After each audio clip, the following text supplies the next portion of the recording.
Welcome to Parmigiana Day. So today is also my wonderful neighbor's birthday. Martin is turning, actually we're not gonna say how old he's turning today, but I basically offered to make this for him. So this is gonna be his birthday meal and I hope he's gonna like it. I have here all of the essentials to make a Parmigiana and I wanted to get you through it so you can understand why I picked certain things towards others. Well, we have the aubergine that we saw yesterday. Nothing changes on this one yet. We're gonna have 1 or 2 eggs. The eggs are for the aubergine. You will see later that we're not just gonna leave them as is. We're gonna treat them a little nicely. We have some really nice mozzarella di bufala. If you've never come across mozzarella di bufala or wondered what it is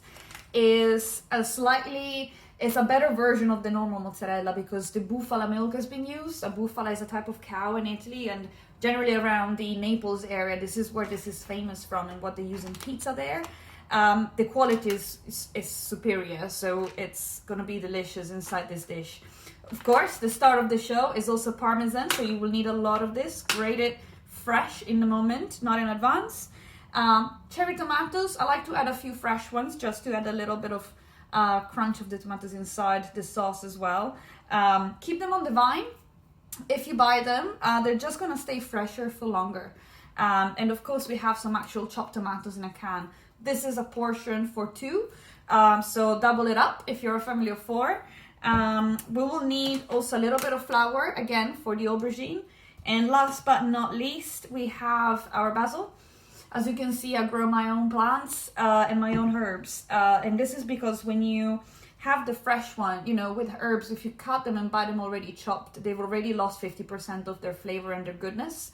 So if you just remove the leaves in the spot, you're just gonna guarantee that you're gonna use them at their best.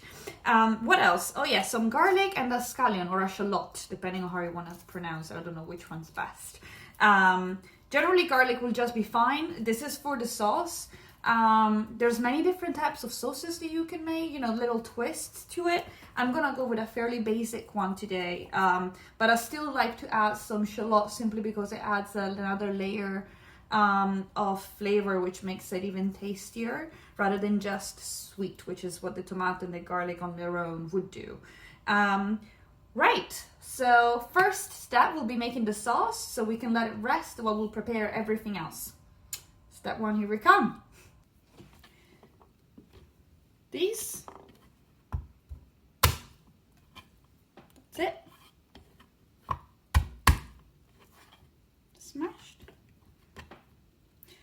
We cut through the middle to this one to make it nice and flat. We make a couple of cuts on the side. Always cut with your hands and your fingers vertical, not flat, and use it to direct you.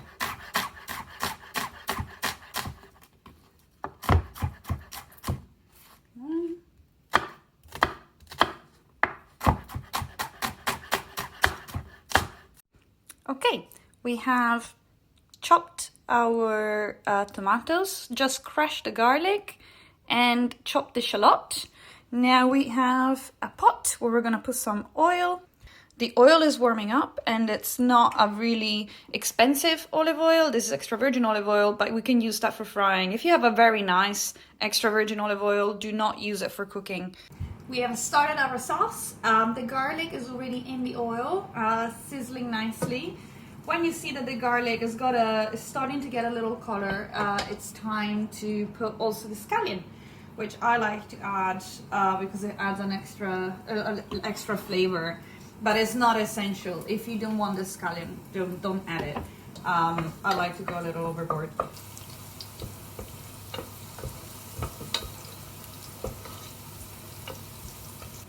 The fire is medium, not too hot, otherwise it's gonna burn without cooking through. Once the shallot is cooked through and the garlic is cooked through, but they're not burning, make sure that they don't burn, you can add the tomatoes.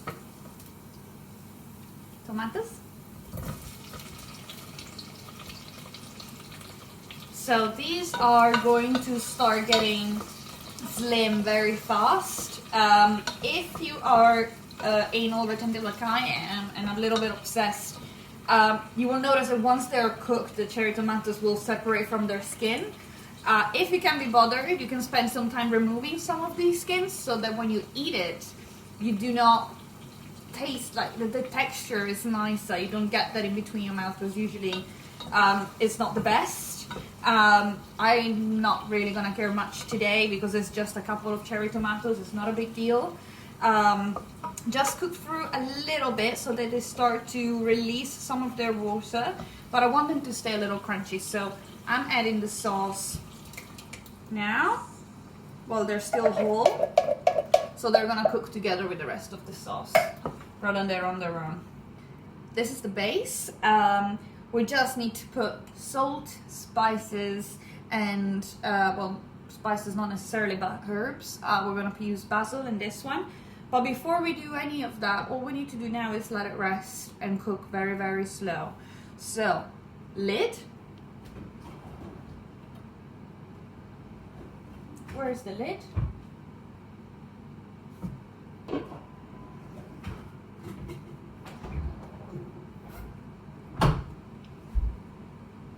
Where is the lid? Ah!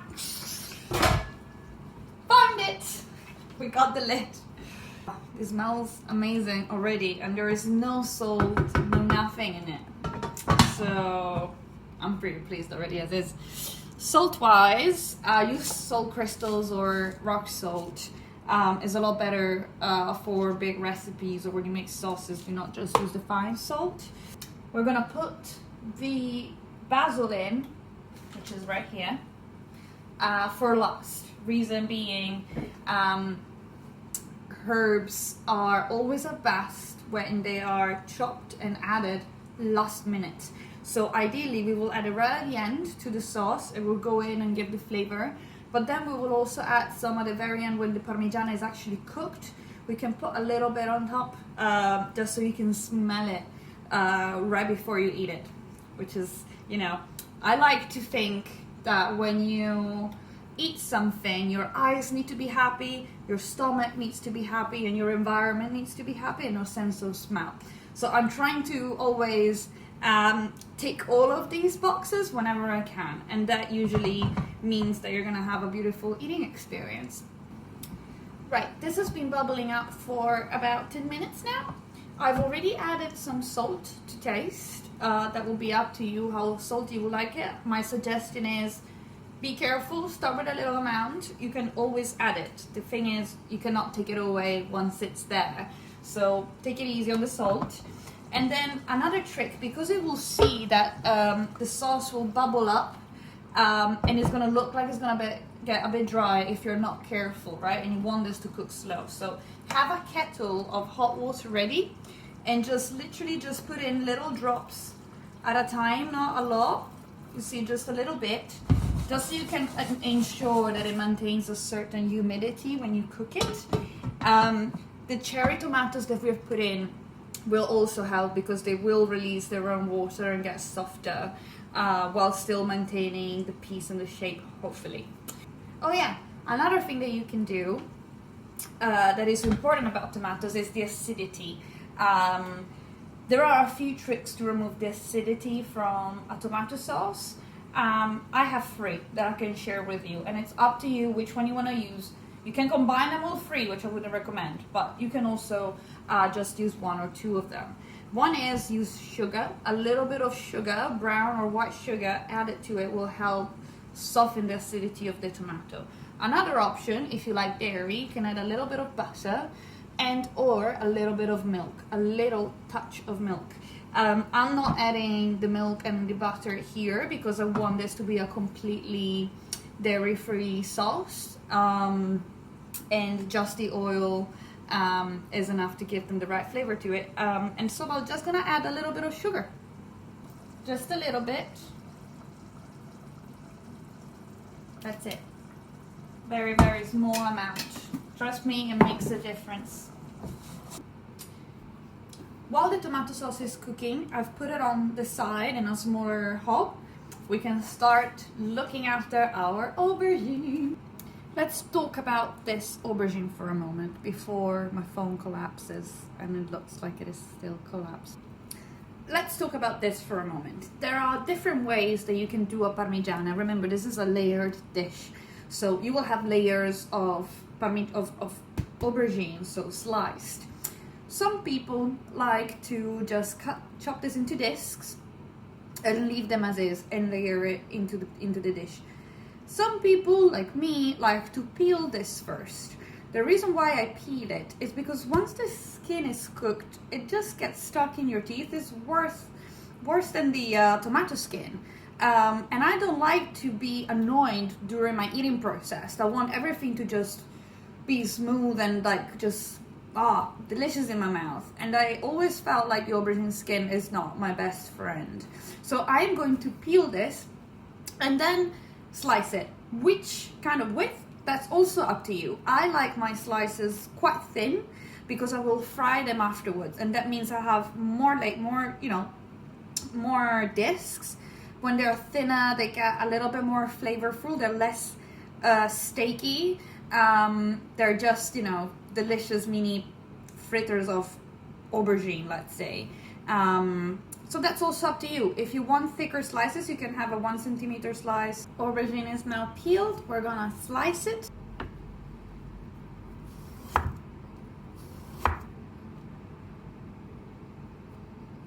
Right. In one bowl, we put some flour.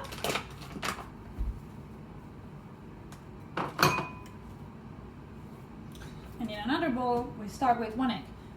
I like, when I crush my eggs, I have to break one. If you break 1 egg to another, one will always stay firm and one will always break, and it's the easiest way to break eggs. See? This one doesn't have any scratch. Beat up your egg first.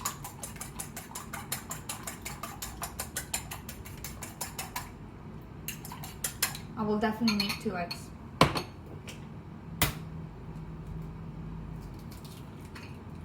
Now we need to prepare a pan of hot oil and start the frying process. This is probably the longest step out of all of them because we have to go through all of these one at a time. It's worth it though. I promise. And we start with flour, then egg and oil. A little bit of flour into the egg. You don't want it to be over covered with either, so remove all the excess flour, then put it in the egg and let all of the egg just come down so it's a thin layer of both. And then you put it in your oil, which is not exactly warm enough right now. Or we're just gonna go with the flow. No, I need it more time. Damn it. I need some music.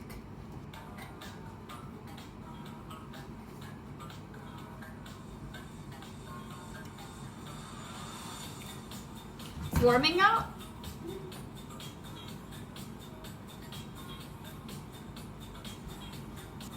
Okay, it is frying now, the right temperature. Here we go. Turn it around. You don't want them to fry for too long. You just want to give them a light fry because they're gonna finish cooking in the oven. We are almost done. This is the last batch. There is literally just one more. And you can see 2 eggs were perfectly enough. So as soon as these are done, in the meantime, we can see how our sauce is doing because it's been cooking for a while now, very, very slow. So let's see. Tasting is, the palate is your first tool, your best friend. Use it. Taste your food all the time. You're never gonna know whether it's right or wrong. If you wait until the end, you might have missed something. So it's always better to check along the cooking process. And need salt. So here we go with the salt. The sugar has really helped because the acidity of the tomato is completely gone. Now there is a really nicely caramelized tomato sauce with just a bit of salt. If you want to have some pepper, you're very welcome to do it. We're gonna take a few basil leaves. Where is it? Here's our friend. Pick the big leaves, do not take them all from the same spot. As I keep these at home, I don't need to wash these. I'll just put them straight into the sauce now.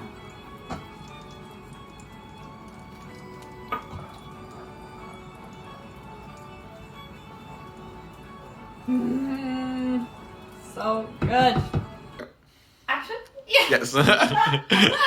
Great, so we have all of our elements ready. We have the sauce, we have the fried aubergines, and we have our cheese already sliced, and I've already grated the Parmesan to put in between the layers. Come close. Right, first step, we imagine this is like a lasagna, right? You want to put a little bit of sauce at the bottom, just a little bit. Oh, you can see that the cherry tomatoes have kept their shape and they look fantastic. I'm so pleased about these big little babies. FYI, the person recording this is Martin, the birthday boy. Who doesn't want to show his face, but he does exist. This proves that I'm not crazy. Right, so we're gonna have one layer of aubergine. And you can see I made them really thin, so you can make more layers, but also they're gonna absorb the juices better. They're gonna absorb even the, everything that comes out of the cheese, and oh, it's gonna be delicious. After this, put some mozzarella pieces on the top of both sides. Do you want it nice and cheesy? Yes. Yes. Okay. Who doesn't? Okay, nice and cheesy it is. Nice and cheesy it is. Right. So one mozzarella is already gone in between. Fine.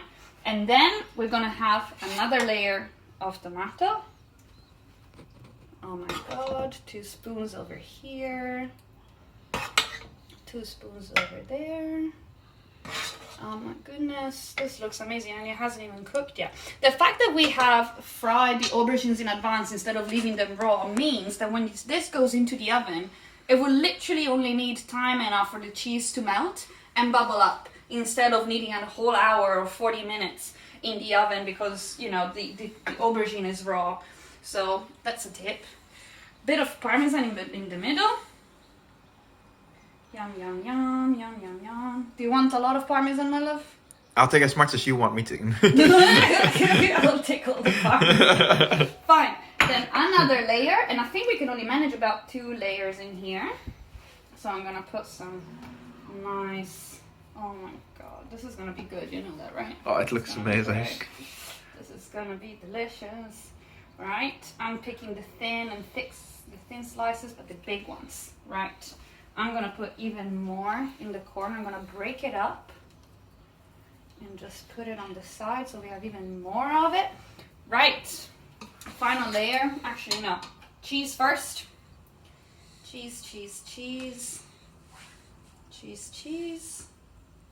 You can break it with your hands, put as much as you like. Obviously, for us Italians, the more, the better. Right. So, okay, then final layer of tomato sauce on top.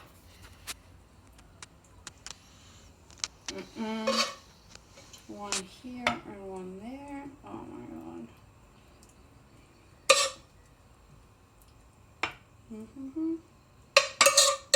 Perfect amount of everything. Yes, I'm pleased about that. And that's it.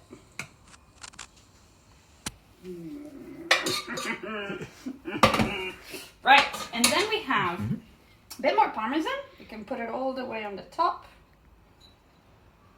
Put it on like this. Put this on as well. Lots of Parmesan. And then the last 2 bits of mozzarella, we can leave some at the top. So we have some cheese right at the top of the dish, which is always nice to look at. And that's it. That's it. Amazing. Ta-da! When these are ready, you just cover them up first, put them in the oven to 120 degrees grill, let them bubble through first, and when they are, ready to be uncovered, just uncover them, leave them under the grill, and as soon as they are nice and golden, it's time to eat.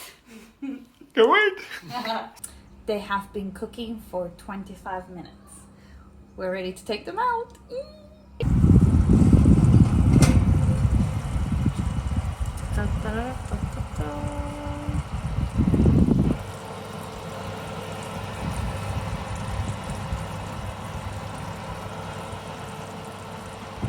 They are out, but as you can see, they're really, really, really hot. They're still bubbling up, so you can't touch them right now. And as we said, with everything done with tomato sauce, it's always better to let them rest a little bit. So that's what we're gonna do now.